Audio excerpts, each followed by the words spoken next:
नमस्कार, स्वागत है आपका न्यूज जनशक्ति में। आइए रुक करते हैं आज की खास खबर की ओर।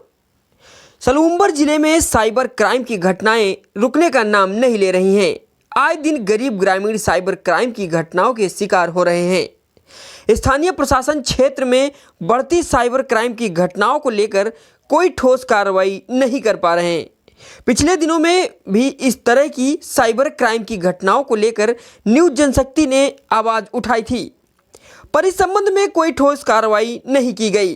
वहीं दूसरी ओर साइबर क्राइम का एक और मामला सामने आया है, जिसमें पीड़ित पेमू पुत्र हुर्जी, विमला देवी पत्नी अमर, गंगा मीणा पत्नी भैरा दुर्गा पत्नी पेमू मीणा, लीला पत्नी रामू मीणा, नाथी पत्नी धुला, रामू पुत्र पूजा, गोविंद पुत्र हुर्जी, धुला पुत्र भैरा, जया पत्नी धनजी निवासी धावड़ी चेताना ने अभियुक्त लक्ष्मण मीणा निवासी धारोद, रमेश पटेल पुत्र देवू पटेल निवासी डगार के खिलाफ धोखाधड़ी और उनके साथ साइबर क्राइम की घटना को अंजाम देने के आरोप लगाए हैं।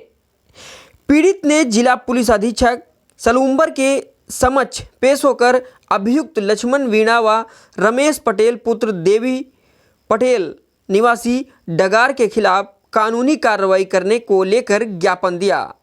ज्ञापन के जरिए पीड़ितों ने जानकारी दी कि करीब 10 से 12 माह पूर्व लक्ष्मण निवासी धारोद जो हमारे गांव जेतना आया, जिसकी हमारे गांव में रिश्तेदारी थी, जिस वजह से हम उसको जानते थे।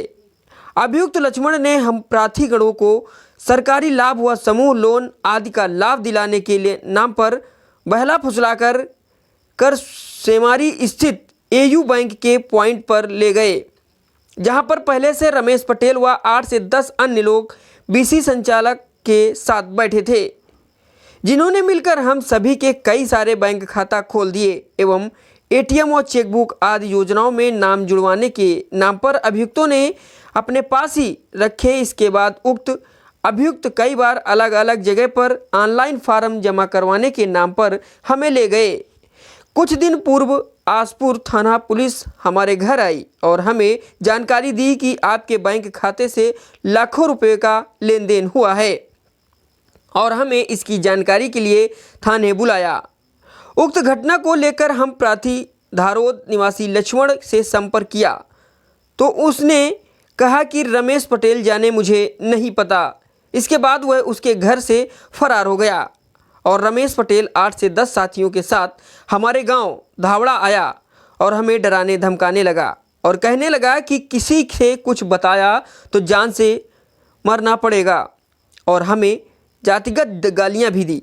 जब सेमारी स्थित बीसी पॉइंट संचालक से जानकारी मांगी गई तो एक नाम से 2-4 खाते होना बताया और सलूम्बर स्थित एयू बैंक की ब्रांच में जाना पड़ेगा कहकर हमने लगा कि रमेश पटेल से बात करो, वह आपका मामला निपटा देगा।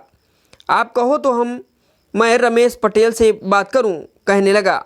7 मार्च 2024 को एयू बैंक सलूम्बर में संपर्क किया एवं संबंधित खाते की जानकारी मांगने पर बैंक कर्मचारियों ने आनाकानी करने लगे और कहा कि जिसने खाता खोला है उससे संपर्क करो। पीड़ितों ने ज्ञापन के जरिए बताया कि हम गरीब लोग मजदूरी करके जैसे तैसे अपने परिवार का पालन पोषण करते हैं और इस तरह के प्रभावशाली लोग सरकारी योजनाओं के लाभ दिलवाने के नाम पर हमारे साथ धोखाधड़ी करते हैं। प्रशासन सलूम्बर जिले में हो रही साइबर क्राइम की घटनाओं को लेकर कड़ी से कड़ी को जोड़कर आदि ढंग से जांच करे तो इस तरह की घटनाओं के पीछे बड़े नेटवर्क का भी पता लगाया जा सकता है। प्रशासन इस तरह की घटनाओं को लेकर कोई ठोस कार्रवाई करता है या नहीं, ये तो आने वाला वक्त ही बताएगा। फिलहाल के लिए इस तरह की घटनाएं सलूम्बर जिले से में लगातार बढ़ती जा रही हैं। फिलहाल के लिए इस न्यूज में इतना ही। आप देखते रहिए न्यूज जनशक्ति, फिर हाजिर होते हैं एक और बड़ी खबर के साथ। तब तक के लिए आप देखते रहें न्यूज जनशक्ति। आपका नाम बताओ। राजू मीणा। राजू मीणा। राजू भाई बताओ, आपके साथ में पूरी क्या घटना हुई, पूरा बताओ। हम तो घर पे थे और रमेश और लक्ष्मण ये सब मिले हुए थे जी। और वो लक्ष्मण घर पे आया कि खाता खोलना है, वो पैन कार्ड बन के 6 महीने के अंदर आ जाएगा। हिसाब से हमने खाता खुलवाया। और ये सब उधर सिम्बारी हम ले गए, उधर हमारे पहले वो बैठे हुए थे कहाँ पे बैठे हुए थे? सिम्बारी इमित्रे पे, ठीक है, बोलो आगे। इमित्रे पे बैठे थे। और हमको सब 10-15-20 जने हैं, सब मिला के ले गया और हम प्रूफ दिया, आधार कार्ड और वो काला फोटा था वो जी। और का खाता खुलवाया। फिर बाद में जो चौपड़ी और एटीएम दिया था उसने, जी। तो वो बोला कि फिर आगे ऑफिस में जमा करना है, हिसाब से वो ले लिया। फिर हमको घर पे भेज दिया। फिर उसके बाद में कुछ उसका कुछ पता ही नहीं, जी जी। वो जमा किया क्या नहीं किया, उसने कुछ दूसरे को बेच दिया, हमारे साथ उसने गद्दारी की। जी जी। तो आपको जानकारी कैसे मिली कि भाई मेरा खाता खुला है, ऐसा जानकारी कैसे मिली आपको? खाता खाता खुला है, वो जानकारी ऐसे मिली कि फिर पुलिस घर पे आई तो फिर मालूम पड़ी जी जी। तो पुलिस ने क्या बताया आपको? कि अपना खाता खुलवाया, उसने बहुत लेन देन किए। जी। आपका नाम है, प्रूफ अपना चल रहा है और दूसरे को लेन देन किए, तो आपका नाम चल रहा है, तो थाना पे आ जाना, ये बोला है। अच्छा अच्छा, ठीक है ठीक है। आजपुर बुलाया। अच्छा ठीक है।